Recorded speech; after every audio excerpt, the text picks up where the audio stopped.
Hey there, bosses. Corey from the Being Boss team here. I'm popping in to let you know about a new way for you to stay up to date in the world as a creative entrepreneur. Brood. Brood is a weekly email curated by the Being Boss team just for you. We share articles, podcasts, and resources from around the internet on the topics of mindset, money, and productivity to help you show up and do the work in your business. Learn more and sign up for free at beingboss.club/brood. That's beingboss.club/BREWED.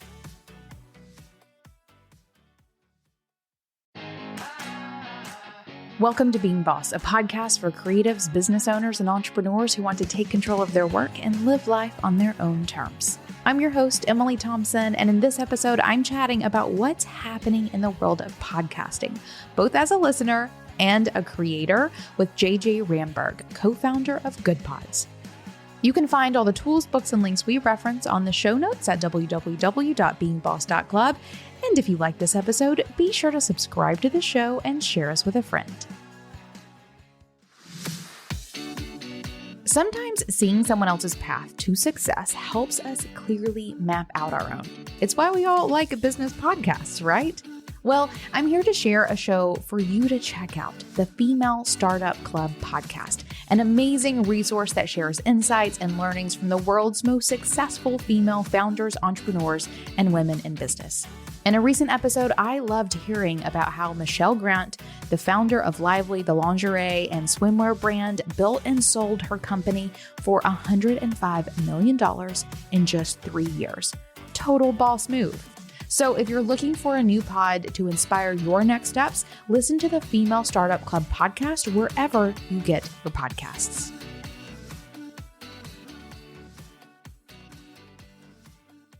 JJ Ramberg is the co-founder of Goodpods, the podcast player where you can follow your friends, groups, and influencers to see what they're listening to. She's also the co-founder of dogdog.org, the search engine that donates profits to dog shelters. She was recently listed as one of Inc. magazine's Female Founders 100, and Goodpods was honored as one of Fast Company's most innovative companies. JJ was an anchor on MSNBC for over a decade. JJ, welcome to Being Boss. I am so glad to have you here. Oh, thank you, Emily, for inviting me to talk to you. I appreciate it. Of course. I mean, everyone listening to this is a podcast listener, obviously. I think everyone is really interested in what's happening in podcasts. Everyone has a bit of an invested interest in it. So I'm excited to dive into what's happening into this like wild medium that has just blown up over the past couple of years. I know it's been amazing to see how the whole industry has grown, right? And people who I knew a few years ago who were like, oh, no, I don't listen to podcasts, now are obsessed with them. Yeah, for sure. For sure. Perfect. So then let's dive in. I'd like to start with just an introduction of yourself. Who are you? What do you do? And really, more importantly, tell us about the journey. How did you get to where you are today? Sure. So I am the co-founder of Goodpods, which is a podcast app where you can play podcasts and search for them, et cetera, like you can do on any other podcast app. But the magic of Goodpods is that we feel like we've really solved the discovery problem. So on Goodpods, you can follow your friends and your favorite podcasters and experts and groups to see what they're listening to. And we started it for a few reasons, but one of them was on the listener side. I loved podcasts, but this was a few years ago. And I just found that I kept going back to the same ones because I was overwhelmed by all the choice out there. And I knew there were other things to listen to, but I just didn't know what they were. And I was like, oh, if I could only see what my, husband or my best friend or, someone was listening to. And so that's what we created. Like if you kind of picture Instagram, but just for podcasts.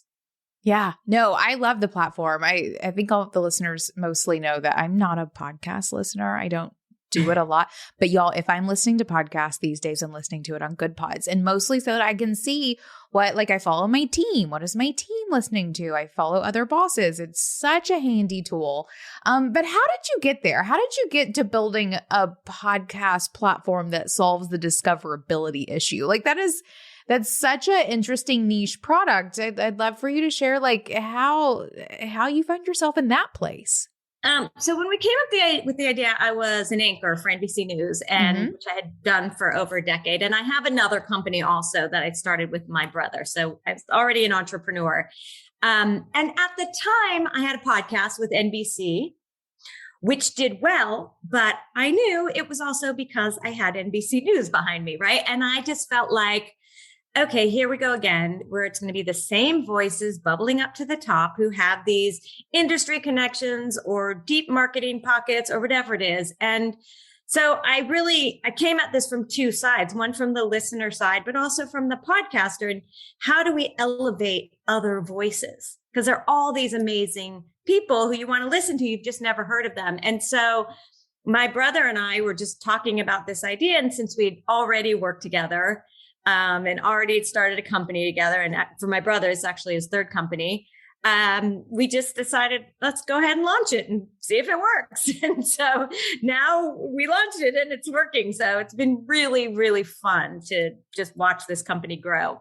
Yeah, I love that you're even talking about, getting into this discoverability solution from the side of you were already sort of easily discoverable, more or less. Like, you had a network behind you.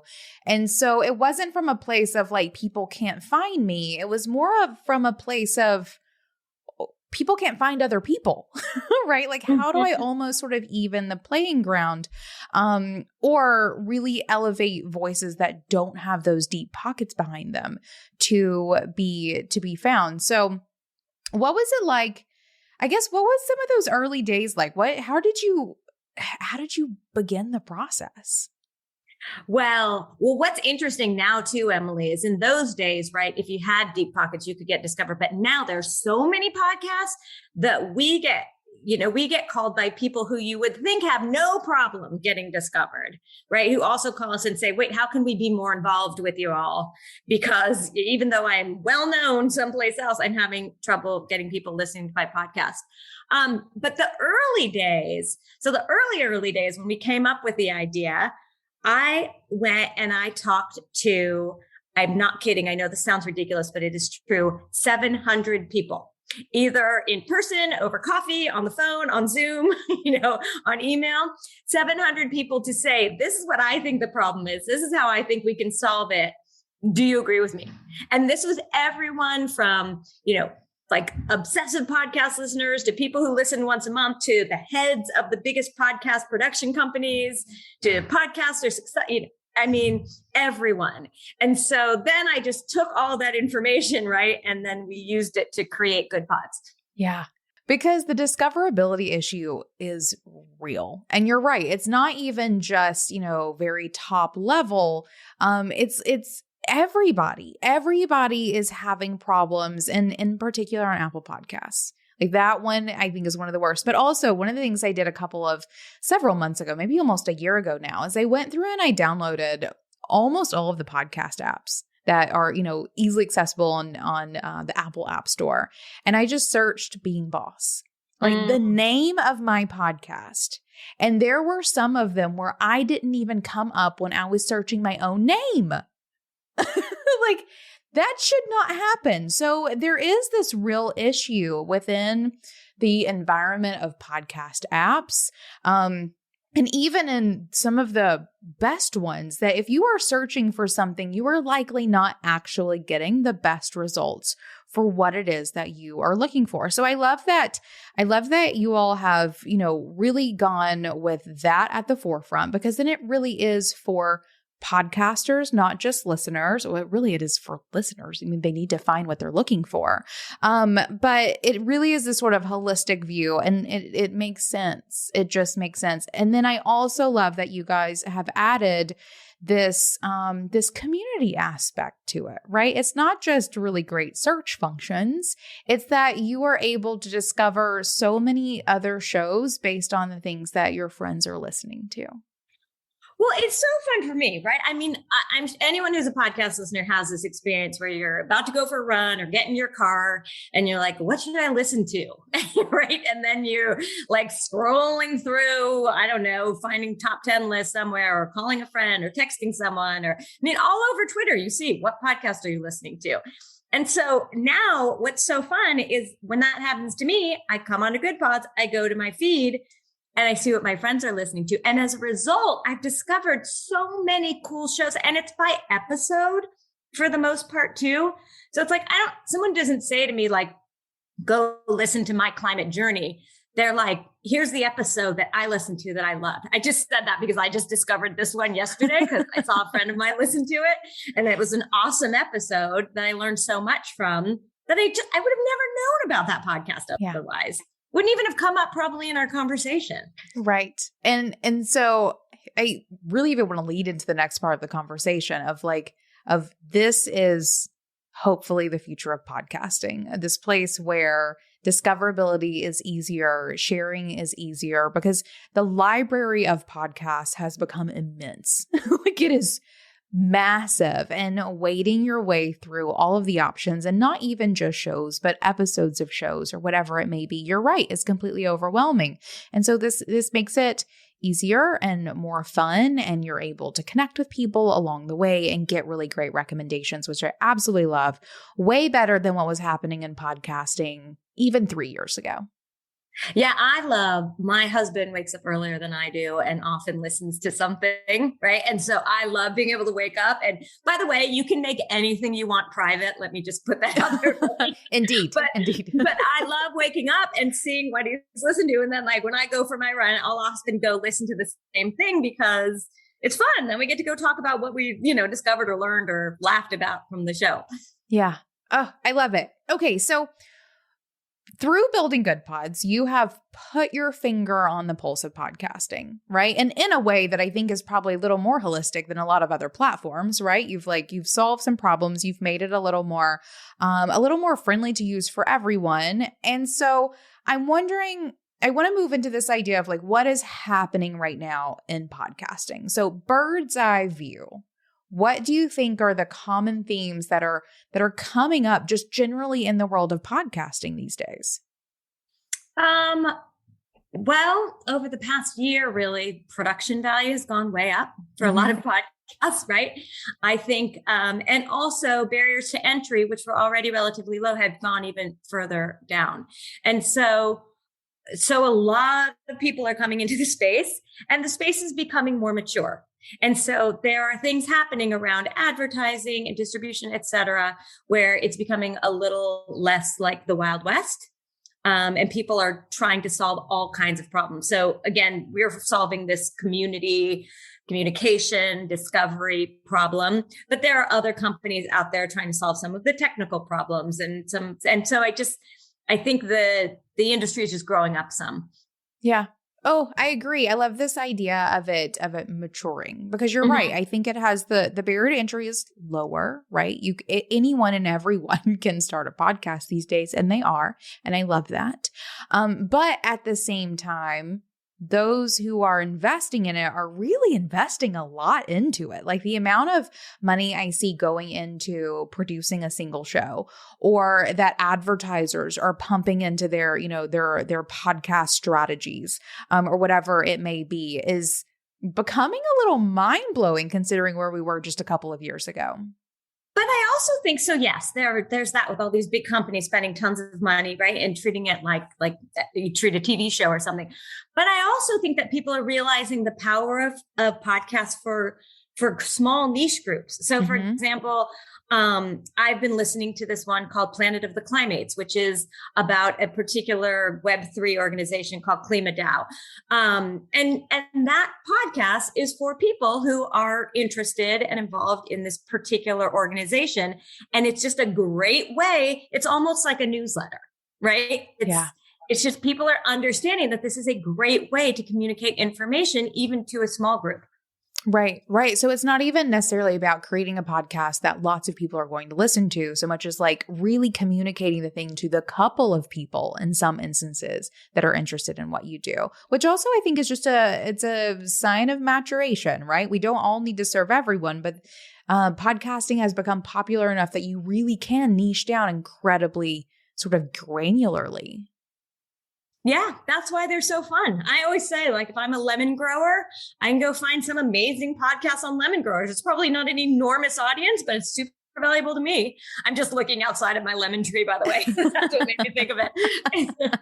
I love it. Right. And you're right. It has been really amazing to watch podcasting grow in this way that now we are able to really find a podcast about just about anything.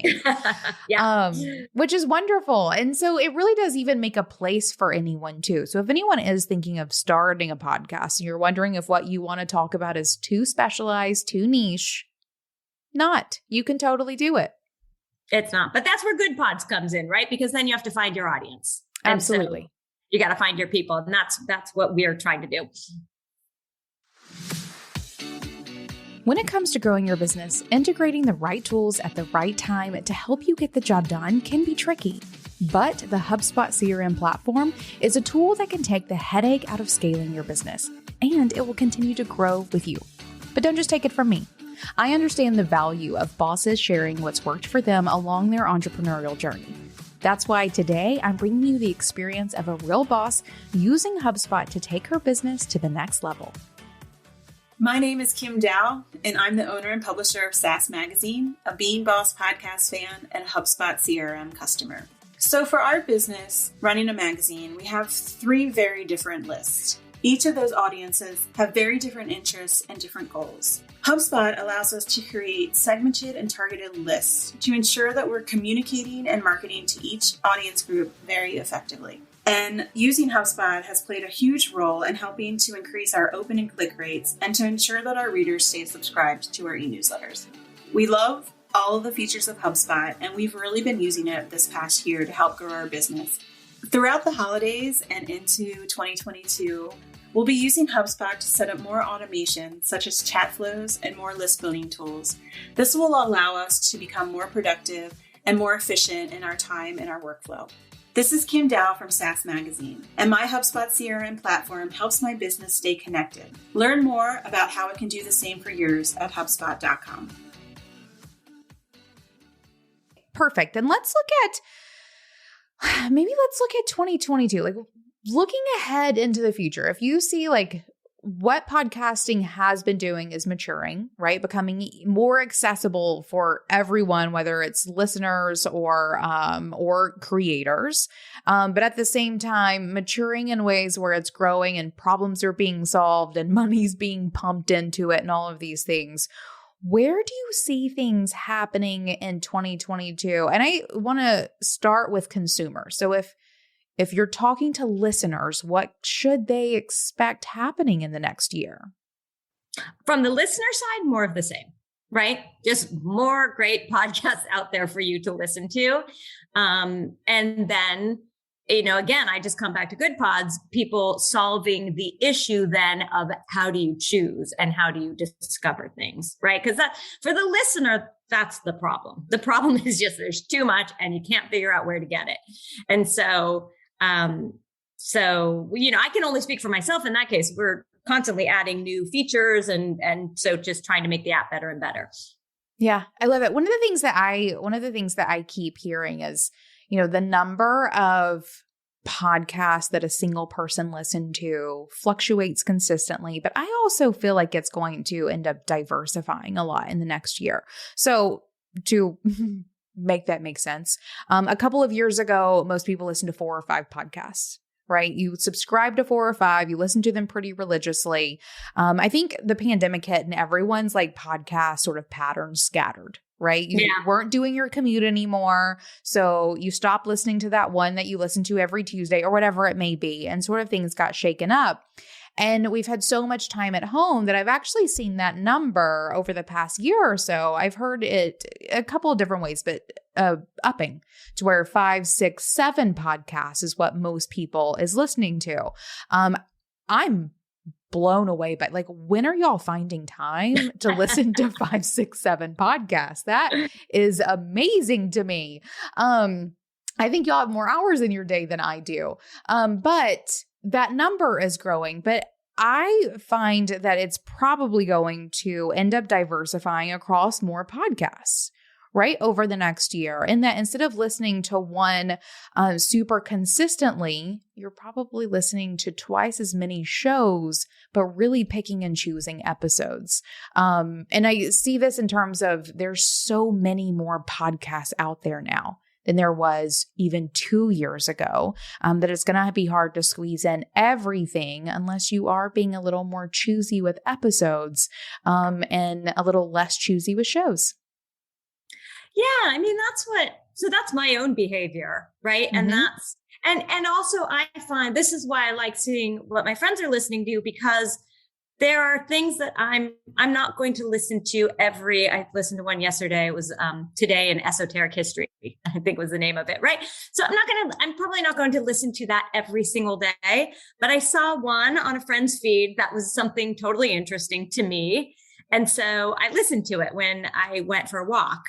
And so that's what I really like. I mean, what I love about podcasting is that you get to like pop in and out of other worlds. Like I want to learn about climate change, or I want to hear something funny, or I want to, whatever it is, something in Web3. Like I get to pop in and out of these worlds, but I need a guide. I need my friends telling me what to listen to.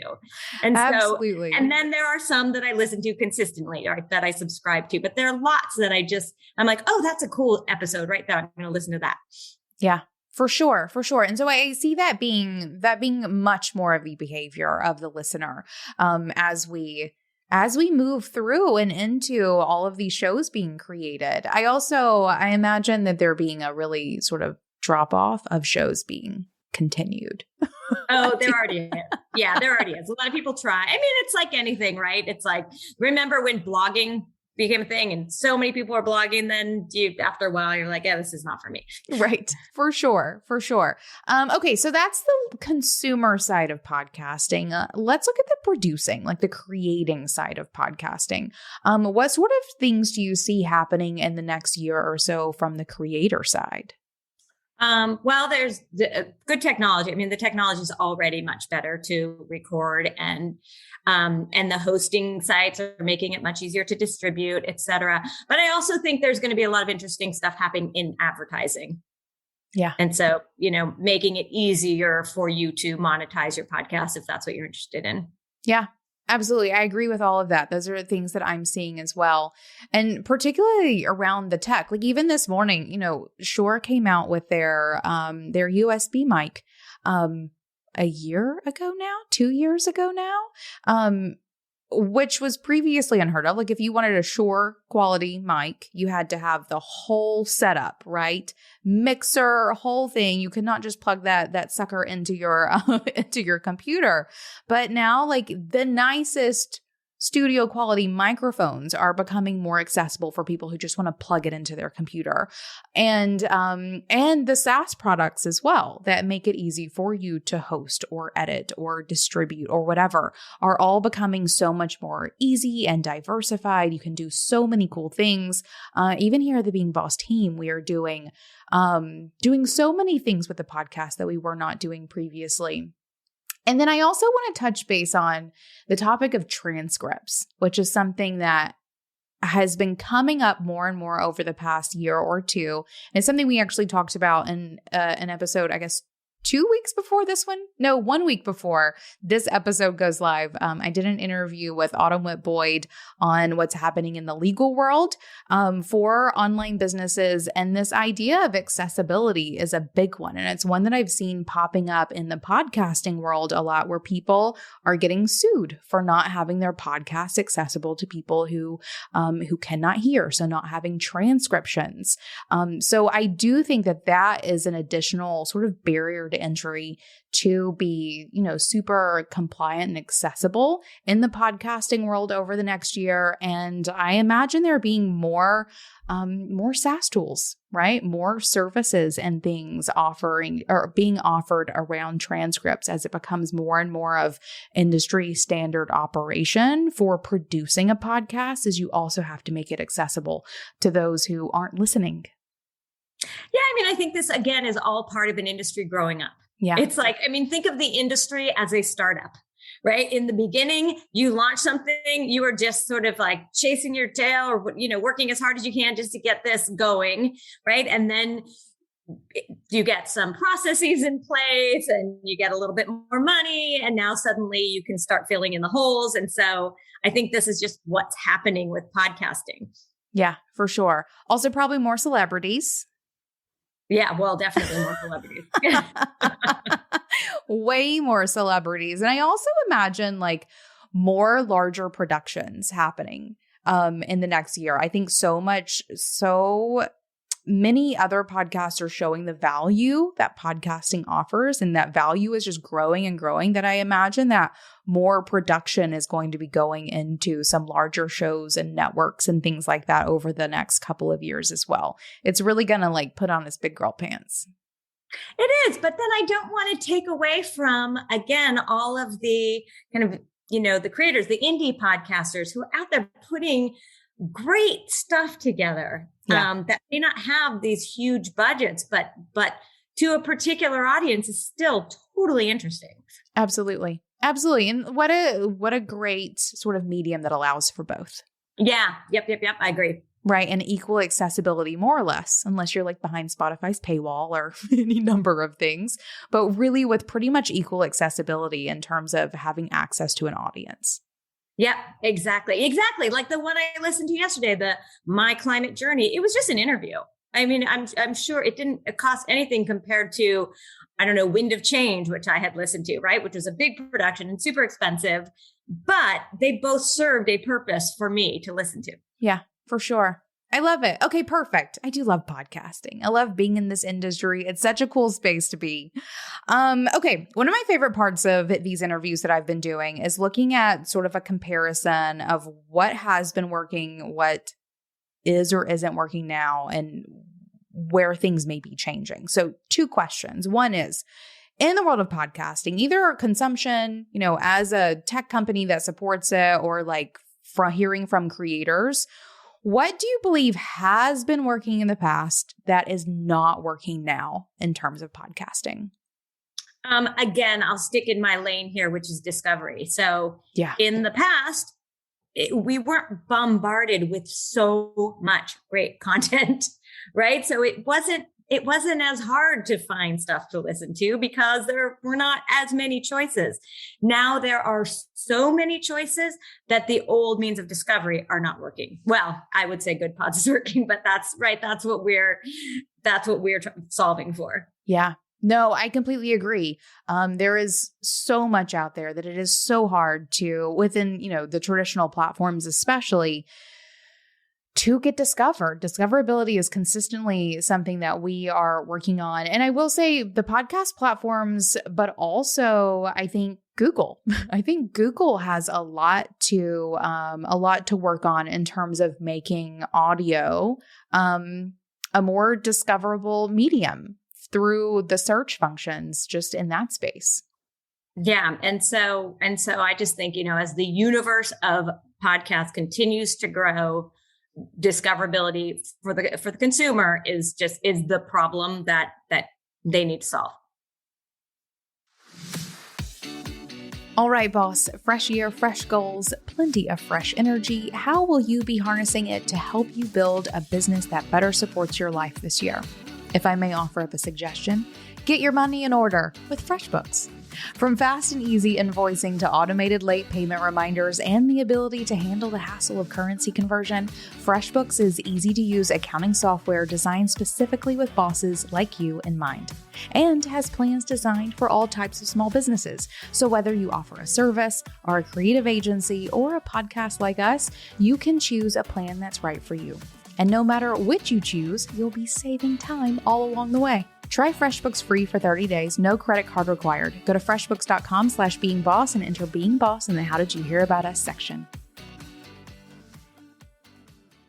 Perfect. Okay. Then the next side of this question, is there anything that hasn't worked in the past that you think is working now? Oh, well, this is a little twist on the question, but I think it is just growing. There are many more people listening to podcasts now.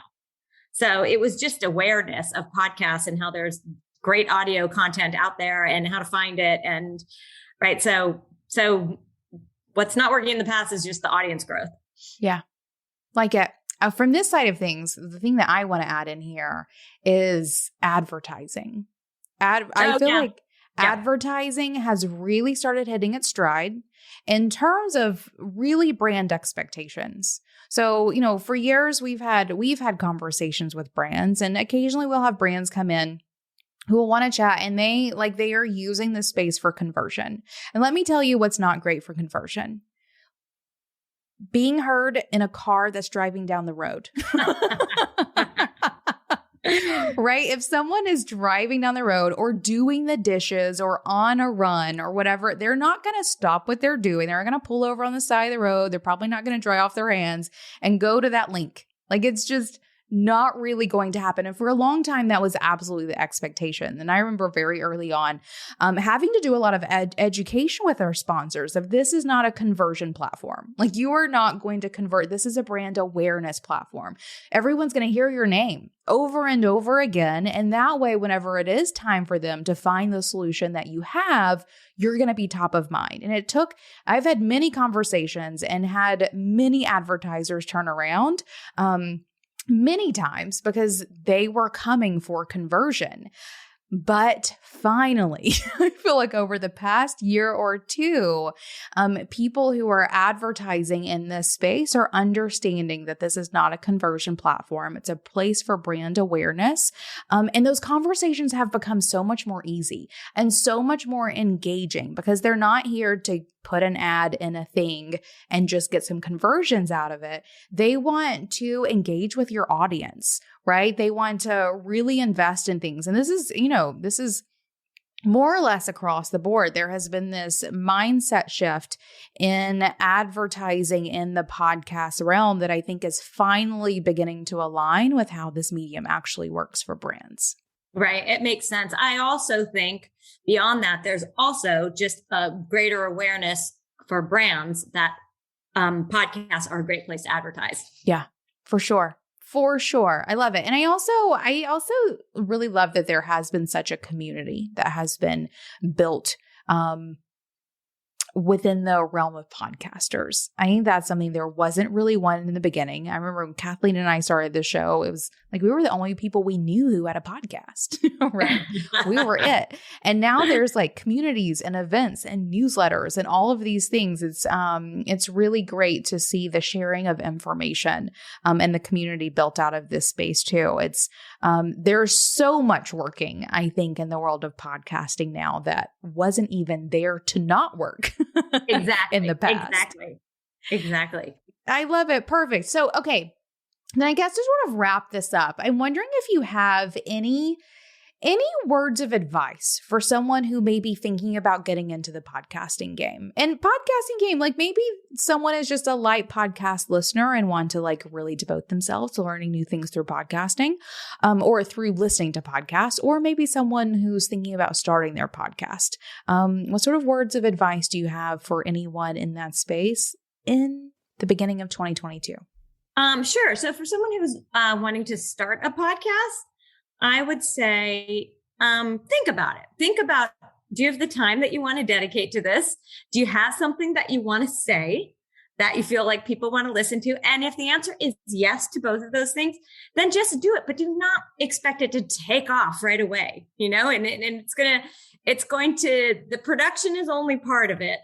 The getting the word out of it is the other part. And just know that going in, that there are two sides to this and you're going to have to work equally hard at both of them.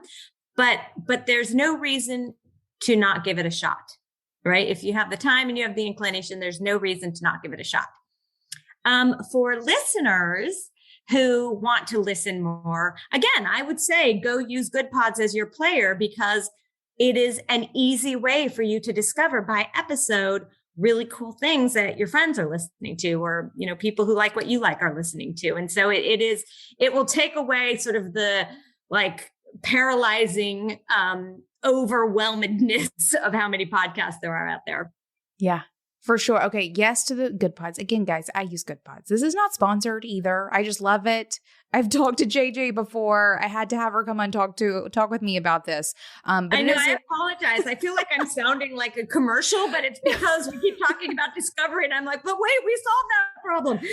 Right? You do. It's a really great platform, and I love it for that. And then I want to go back to this, what you were saying about people who are looking to create podcasts, because I think if I were to add something to this as someone who's like watching the space from like an academic standpoint, I guess, from a strategic standpoint, and someone who's in it, is one of the things that I keep sort of seeing. I'm including this in an upcoming issue of our Brood newsletter. I think maybe the one that goes live with this episode, where I've seen this more and more in the Being Boss podcast. And I also recently saw an analysis around this as well, is that half of new downloads for shows is your archives in general. So like if you are releasing new shows every single week, only half of your downloads every week are generally going to be for that new episode, meaning that your archives are staying warm forever. And that's something that is not happening on Instagram, right? Like once you post something, it's gone. And even in the world of blogging, that actually is probably a little more comparable because Google search will continue to index it. It's something that I am seeing paralleled in Pinterest as well. But in general, podcasting is a really great evergreen medium.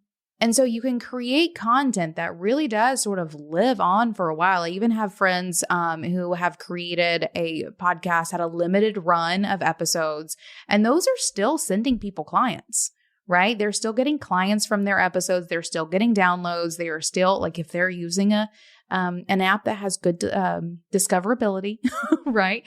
They're still being able to be found. And so there is this evergreen nature to podcast that makes me feel great, because in most mediums that people are currently using, evergreen isn't an option. But with podcasts, it really is there.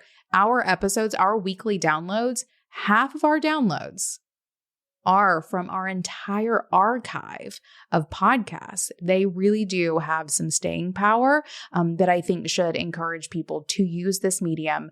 And along those lines, feel free to do short run seasons, or maybe just a season, maybe a show that has 6 episodes and you move on to the next project. I think that shows gone at with that sort of purpose and intention have a lot to give someone who is a creator. Emily, I was telling you about those days when I talked to 700 people before we launched Goodpods, when we were still trying to think of what this was going to be and how people will share and listen, et cetera. One of the reasons at the time, we didn't realize we were going to be a player. Now we're a player as well, so you can play. And we thought we would just be a sharing mechanism. And one of the reasons we were really focused on sharing by episode, not just by show, because you can do either, was because I spoke to this guy, a good friend of mine, who is one of the top podcasters in the country. And he said to me, look, I have an archive of 2 years at the time of shows that I want to get in front of people again. And so, like, for someone to share an episode from a year ago on your platform is meaningful to me, because then I get them back in, because again, it's evergreen. Yeah, it's evergreen content that you spent a lot of time and energy creating. Yeah, exactly. A lot of it. And that's something that I think through the years of discoverability becoming better across most platforms is really becoming reality, right? These old episodes really do have really great staying power. It's something that we experience. Our first episode, we recorded our first episode 7 years ago. 8 years ago is still one of our highest downloaded episodes, because people will go all the way to the bottom Start there and continue through. And then there's also a couple of key episodes that are just really great for discoverability around. They have great keywords that are up there too. So it really is an interesting platform. I think a better use of time than most social platforms if you are creating like a keystone piece of content. So for creators who are thinking, if it's worth it long term, I think so, even if you're not making a long-term commitment to producing a podcast. Yeah. I love it. Perfect. I'm also wondering, before we wrap this up, you sort of sparked this in me. 700 people, 700 podcasters. One important piece was old episodes. Can you share any other sort of key things that you took from those 700 podcasters? It was 700 podcasters, listeners, producers, listeners, podcasters. It was everyone. Look, all the key things that we learned, we put into the app, which is that, it's hard for me to know what to listen to when I'm going out for a run because someone told me about something at a dinner party, but when it gets time to listen, I forget what it was. I wish there were a place I could find it. Or, a creator saying, I want to be able to have a way to interact with my audience because this is such an intimate medium, and yet I want to be able to respond to them in some way, right? Then we heard from indie podcasters saying, we don't get on top 10 lists because I can't compete with the daily, right? And so we created indie podcast lists. And so, yeah, I love a lot more stuff like that. Perfect. Wonderful. Well, thank you so much, JJ, for coming and sharing this conversation with me. I will say, everyone, go check out Goodpods. Come find me and follow me, and you'll see the rare occasions in which I will listen to a podcast. You can see what I'm listening to. Spoiler, sometimes I do listen to Being Boss. As you should. Right? Where can people find more about Goodpods and you around the internet? You can go to Goodpods, download it on the App Store or the Google Play Store. I'm on Twitter or Instagram, JJ Ramberg. Or, if you want to reach out because you have an idea, you can email me, JJ@Goodpods. JJ, what makes you feel most boss? It is not sitting here talking to you in my running outfit with a blanket over me because it's so cold in my house. Okay, perfect. So not that, but what is? What is the thing that makes me feel most boss? I don't know, working with my team, having created something that we see that people are using and they're excited about. That's what gets me excited. It's funny. I don't ever think like I'm a boss, but I love working with other people and creating stuff that we think is helping the world. Well, I definitely think that is part of the definition of what a boss is, 100%. Perfect. Thank you for sharing that with me, and thank you for coming for this chat. Thanks, Emily. All right, boss, because you're here, I know you want to be a better creative business owner, which means I've got something for you. Each week, the team at Being Boss is scouring the news, the best entrepreneurial publications, and updates and releases of the apps and tools that run our businesses, and is curating it all into a weekly email that delivers the must-know tips and tactics in the realms of mindset, money, and productivity. This email is called Brewed. We brew it up for you each week to give you the insight you need to make decisions and move forward in your creative business. Check it out now and sign up for yourself at beingboss.club/brewed. That's beingboss.club/BREWED. Now, until next time, do the work, be boss. Yeah.